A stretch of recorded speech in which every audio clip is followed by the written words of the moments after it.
Hello students, कैसे हैं आप सब। उम्मीद है आप सब लोग अच्छे होंगे। पिछले क्लासेस में हम लोगों ने अंतर्राष्ट्रीय संबंधों से जुड़े कई सारे टॉपिक्स को कवर कर लिया था। इस क्लास में हम लोग एक सबसे महत्वपूर्ण और ज्वलंत टॉपिक को देखने वाले हैं, जिसका नाम है अमेरिका द्वारा किए जाने वाले विभिन्न देशों के साथ समझौते। अर्थात अमेरिका ने ईरान, इजराइल, हमास से संबंधित जितने समझौते किए, उन सभी विवादों पर हम लोग चर्चा करने वाले हैं। तो सबसे पहले हम लोग इजराइल और और ईरान के बीच जो विवाद हुआ था, उसके समाधान के पक्ष में अभी समझौता नहीं किया गया, बल्कि इसके पक्ष में कौन सी कार्यवाही की गई है, ये ध्यान देने वाले हैं। इसके बाद से अमेरिका ने गाजा के पक्ष या विपक्ष में कौन से समझौते किए हैं, उसको संदर्भ में देखने वाले हैं।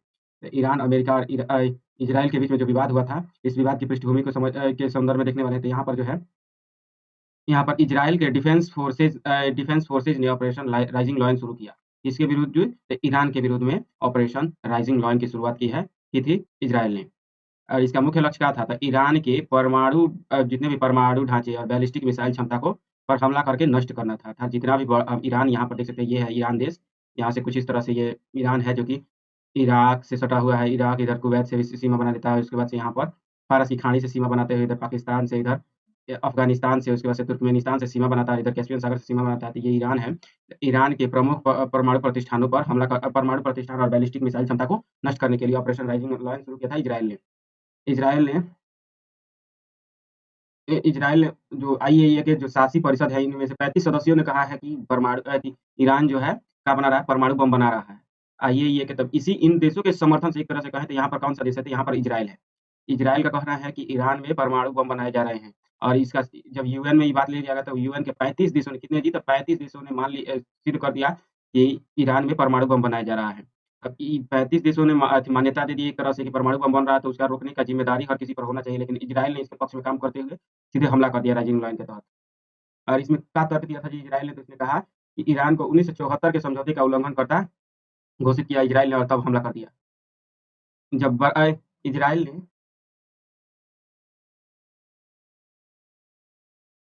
इजराइल ने ईरान के हमले के खिलाफ अपनी नई हवाई प्रणाली, रक्षा प्रणाली बराक मागेन या लाइटनिंग शील्ड को सक्रिय किया। ईरान ने कौन-कौन सा शुरू किया है? तो बराक मागेन और लाइटनिंग शील्ड को सक्रिय कर दिया। बराक एमएक्स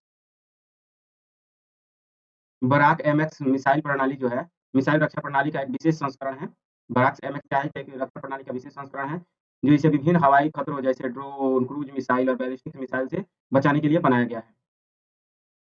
यहाँ पर मध्य पूर्व के संदर्भ में देख लेते हैं। ये मैप में बहुत ज़रूरी है, क्योंकि जब विवाद उत्पन्न हुआ तो इसके संदर्भ में एक-एक चीज़ को याद रखना ज़रूरी है। यहाँ पर है ईरान, उससे सटा हुआ है इराक, और उसके बाद है इ इ सीरिया, और सीरिया से छुटा हुआ यहाँ पर लेबनान है, और लेबनान के दक्षिण में है इज़राइल। तो ये हमारा एक छोटा-सा देश है इज़राइल। इज़राइल के संदर्भ में ध्यान रखना कि ये है इज़राइल, और यहाँ पर जॉर्डन है। ये सभी भागीदार हैं, इसके आस-पास के देश जो निकटतम पड़ोसी होते हैं, वे भागीदार होते हैं। यहाँ पर कुवैत, उसके बाद से बहरीन, कतर, उसके बाद से यूएई, और तब यमन, और तब ओमान जैसे कई सारे देश इसके भागीदार हो जाते हैं इस युद्ध और इस समझौते से जुड़े हुए। इज़राइल में कौन-कौन से रक्षा प्रणाली है? जी, तो आयरन डोम है। उसके बाद से डेविंग स्लिंग है। एरो और भविष्य की लेज़र प्रणाली आयरन बीम के संपूरक है।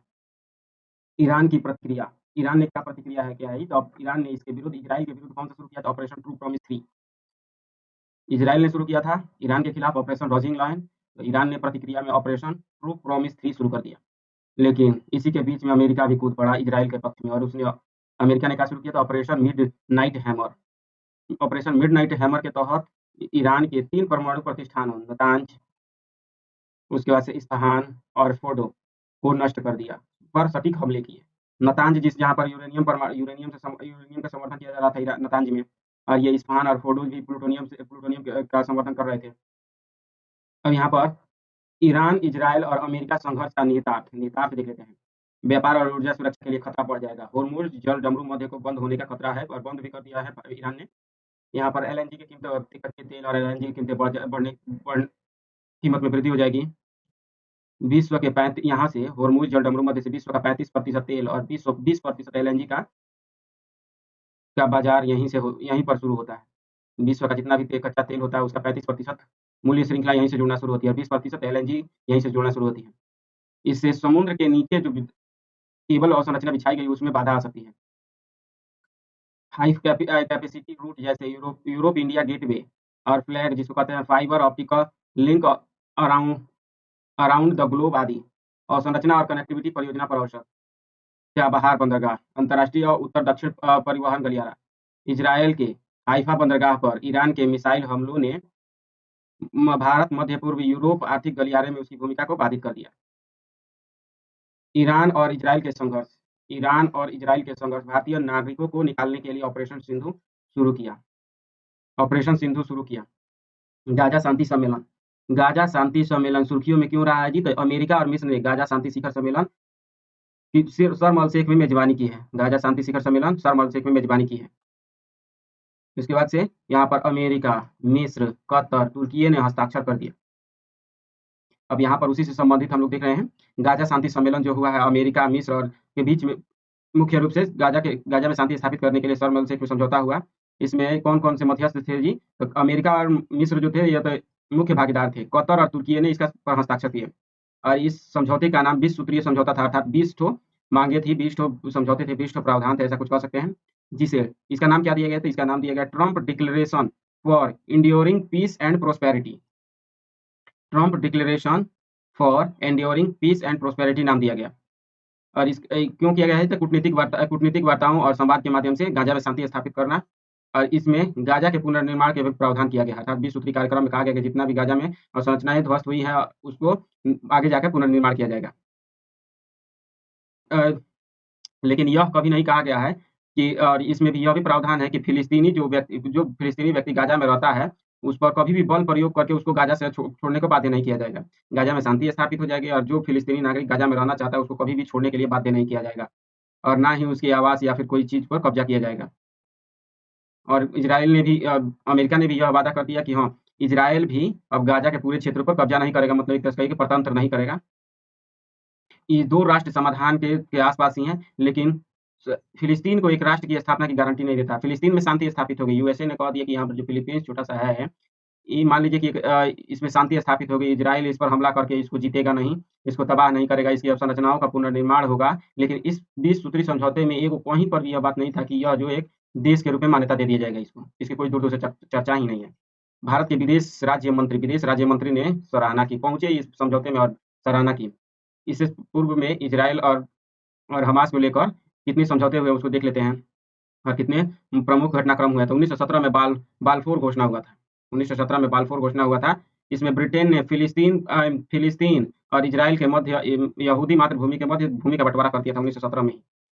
फिलिस्तीन जिसको अरब के लोगों को दे दिया और यहूदियों को उनकी पारंपरिक पैतृक भूमि प्रदान कर दी। 1947 में संयुक्त राष्ट्र की विभाजन योजना 1947 में यूएन की विभाजन योजना बनी थी और इसने यहूदी और अरब राज्यों को विभाजित करने का कानूनी मान्यता दिया।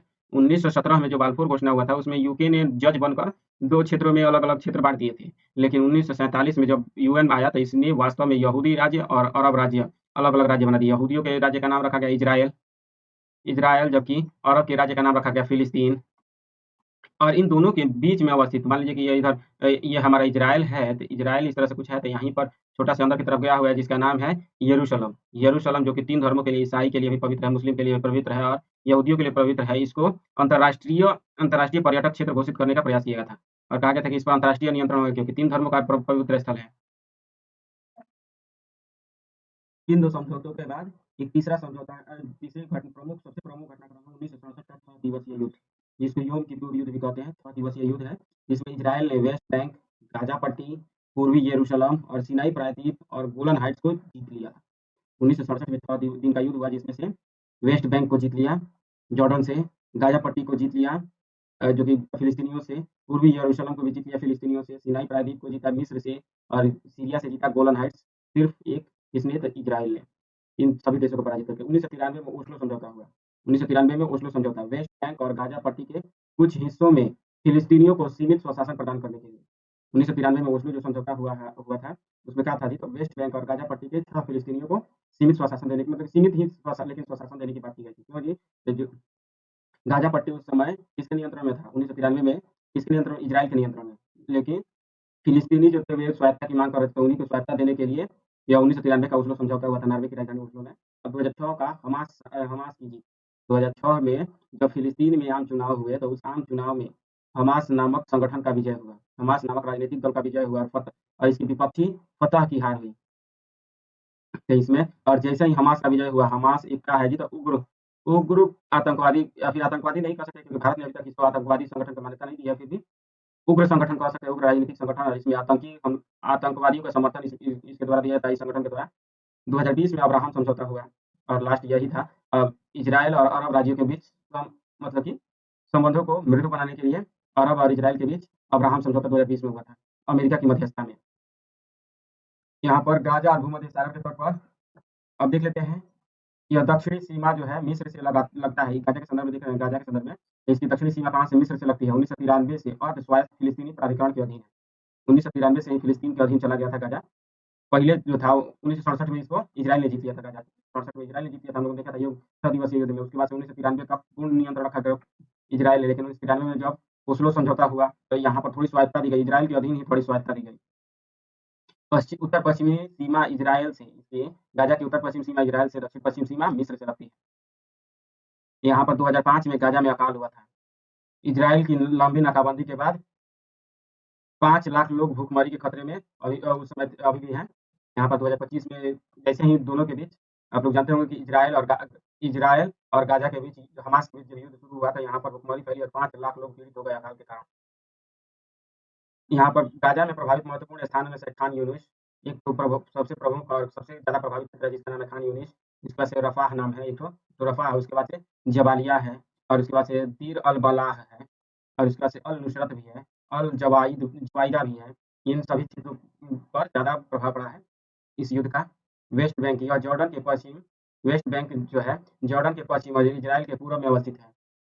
यहाँ पर यह एक भू-आबद्ध क्षेत्र है जो कि पूर्ण रूप से इजराइल के नियंत्रण वाला क्षेत्र है। यह जो है वेस्ट बैंक जो है पूर्ण रूप से इजराइल के नियंत्रण वाला क्षेत्र है। फिलिस्तीन के नियंत्रण वाला, इजराइल और फिलिस्तीन के बीच साझा नियंत्रण वाला क्षेत्र। गोलन हाइट्स जो है जॉर्डन नदी और गैलीली सागर से घिरा हुआ है। गोलन हाइट्स जो कि इजराइल और सीरिया के मध्य विवादित है। यहाँ पर मैप में समझते होंगे तो यहाँ पर देख लीजिए कि यहाँ पर कौन सा है जी, तो यहीं पर है। यहाँ पर गोलन हाइट्स है जो कि जॉर्डन नदी और गैलीली सागर से घिरा हुआ है। ये है गैलीली सागर और यहाँ पर से गुजरती है जॉर्डन नदी, तो यहीं से उत्तर अवस्थित है। यह इजराइल और सीरिया के बीच विवादित क्षेत्र है। अब हम लोग सिनाई पेनिनसुला के संदर्भ में देख लेने वाले हैं। सिनाई प्रायद्वीप यह स्वेज नहर और अकाबा की खाड़ी के बीच अवस्थित है।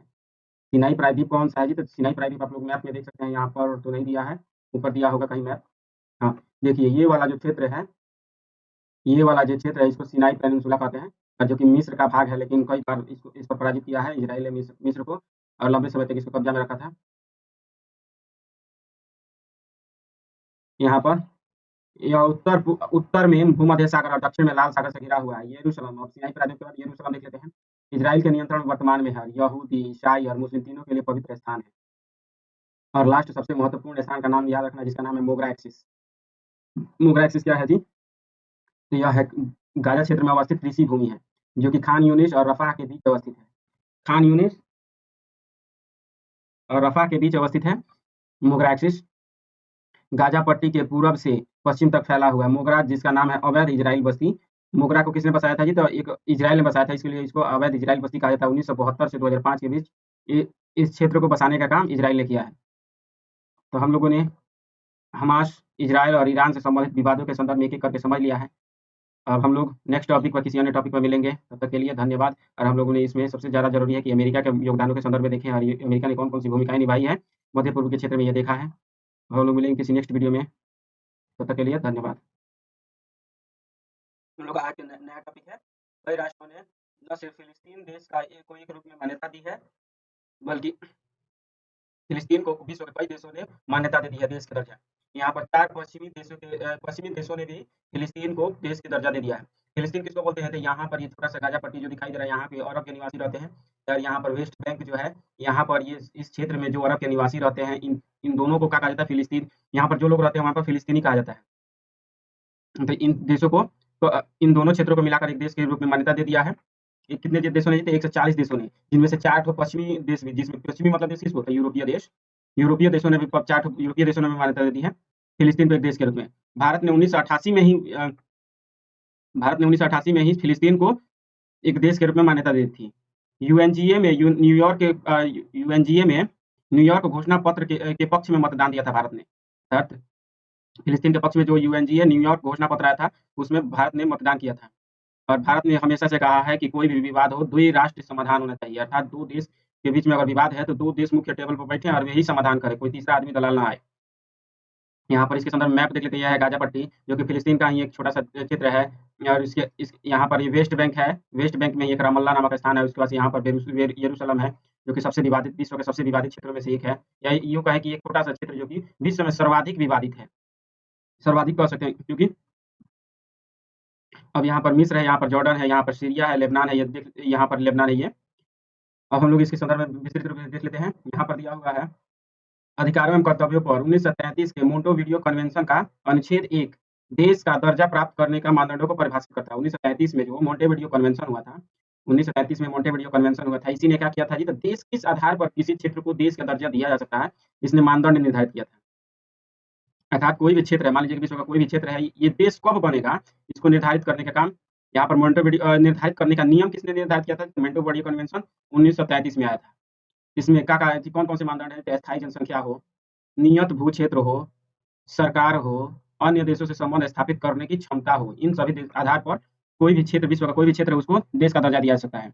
इसके मान्यता देने के प्रभाव क्या होते हैं जी? अगर मान लीजिए कोई क्षेत्र है, यहाँ पर कोई क्षेत्र है, इसको देश का दर्जा मिल गया तो क्या करेगा? तो अन्य देशों के साथ राजनयिक संबंध स्थापित कर सकता है, अन्य देशों के साथ संधियाँ कर सकता है, अंतर्राष्ट्रीय स्तर पर विशेषाधिकार धारण कर सकता है, यूएनओ का सदस्य बन सकता है।